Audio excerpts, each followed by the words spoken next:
Hello everybody, I'm Papadopoulos, and this week in anime, Demon Slayer Season 4, Episodes 7 and 8 will air in special extended time slots. Episode 7 will be 40 minutes long, and Episode 8, the season finale, will be 60 minutes long. It has also been confirmed that the Infinity Castle arc, which will wrap up the series, will be adapted by Ufotable into 3 movies, rather than finishing it out with another episodic season. The Misfit of Demon King Academy Season 2, Episode 22, and the subsequent episodes have been delayed. The new schedule begins with today, June 21st, being a rerun of episode 19 with cast commentary. June 28th will be episode 22, and July 3rd will be episode 23, with the final release date of episode 24 yet to be announced. The Tokyo Revengers anime sequel has been announced, and not much is known except that a new revenge will be had according to the anime teaser that dropped alongside the announcement. Studio 3 Hertz, or 3HZ, I've always called it 3 Hertz because it looks like Hertz, has transferred all of their animation planning and production business to A1 Pictures. This means that Sword Art Online Alternative Gun Gale Online Season 2 will still be produced by the same team, just under A1 Pictures. PA Works has revealed that they completed the production of all of their summer shows, which is 3 shows, ahead of schedule and before release, which is an impressive feat when you consider that some productions are waiting up until the day or even the hour before they air the first episode to finish production on that episode, much less the entire series. Their series this summer will be the Sakuna of Rice and Ruin anime adaptation, Nare Nare Cheer for You, and Mayonaka Punch. I was reincarnated as the 7th prince so I can take my time perfecting my magical ability. Season 2 has been announced.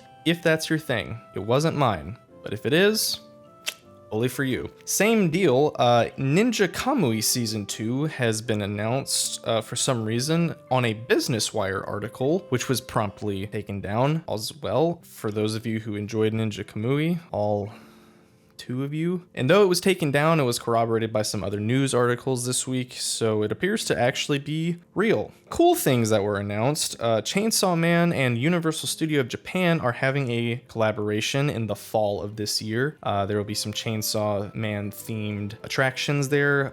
The teaser looked pretty cool. You can check out some of the pictures of that. I'm not sure when exactly it comes out or what all it entails, but it is happening. Sad news this week is Hiroyuki Omori, the executive producer of the JoJo's Bizarre Adventure anime, has unfortunately passed away. He was actually known for being the one who lobbied for David Production to be the studio that adapted JoJo's Bizarre Adventure. So our condolences to his family and friends and all of the staff over there working on JoJo's. The other unfortunate news this week is that the voice actor Keisuke Yamashita has died at 83, known for his roles in some older anime such as UFO Senshi Diapolon, Raiden the Brave, and Mobile Suit SD Gundam. Rest in peace, Keisuke Yamashita. This week, Konosuba Season 3 ended, unfortunately, and did not have any subsequent announcements of follow-up anime or anything of the sort, so we will see if we ever get any more adaptation there. But the animation studio Wit Studio is aiming for the Middle East in a recent acquisition of stakes from content company QDOP. According to the Animation Business article, recently anime companies have shown a growing interest in the Middle and Near East as a promising market with high growth potential. However, Japanese companies often lack the knowledge of the local markets, and with this investment, Wit Studio hopes to strengthen business ties in the region as well as the global development of their anime. Wit Studio's most recent thing is Isekai Suicide Squad.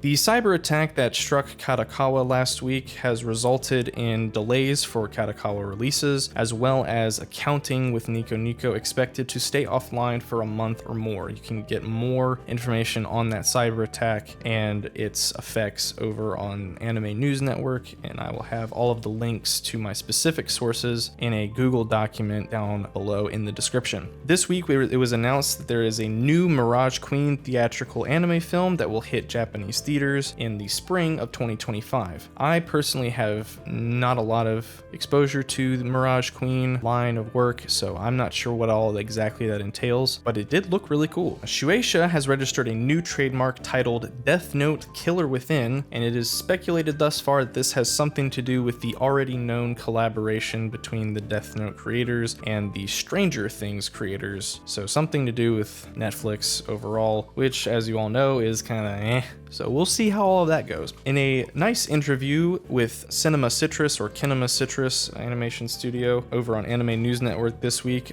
they were able to discuss with the head of Cinema Citrus everything from My Happy Marriage to kind of a positive work-life balance in a major anime studio. It was a really pleasant article to read, and I only mention it because of how well written it was and how well conducted the interview was. So kudos over there to the people at Anime News Network for putting out such an interesting and in-depth article. The Farmagia anime adaptation was announced alongside the upcoming Monster Farming RPG that will be released sometime this summer. The character design for both the game and the anime are done by Hiro Mashima, the creator behind Fairy Tail and Eden Zero, and you can definitely see his distinct art style already in all of the teasers. The anime adaptation will be releasing on November 1st of 2024. This week, as of me recording this, which is Friday, the Code Geass Rosa of the Recapture Episode 1 has come out. You might be a little confused by this, as I mentioned the movie last week, part 2, in Japanese theaters, but that is because there is a movie version and a TV version, and the TV version is coming out now, and it all takes place after the other movies that they did to reboot the series that have been coming out for over a decade. So I don't really blame you for being confused. I'm confused too. That about does it for this week in anime. Again, I'm Papadopoulos, and if you check the links down below to my major sources and then the Google document that I will link, it will have everything that I discussed this week and a couple of more things direct to the sources that I got them from. Again, I hope you check out those articles I mentioned on Anime News Network. Next week, I hope to bring you even more exciting news in a condensed format. Please consider following myself and all of the sources that I used in order to stay up to date day to day, because I just do this to kind of give you a bite-sized chunk at the end of the week of the most important things, though there are tons of announcements and things that come out every single week and every single day of the week. Thank y'all, and I'll see y'all next week.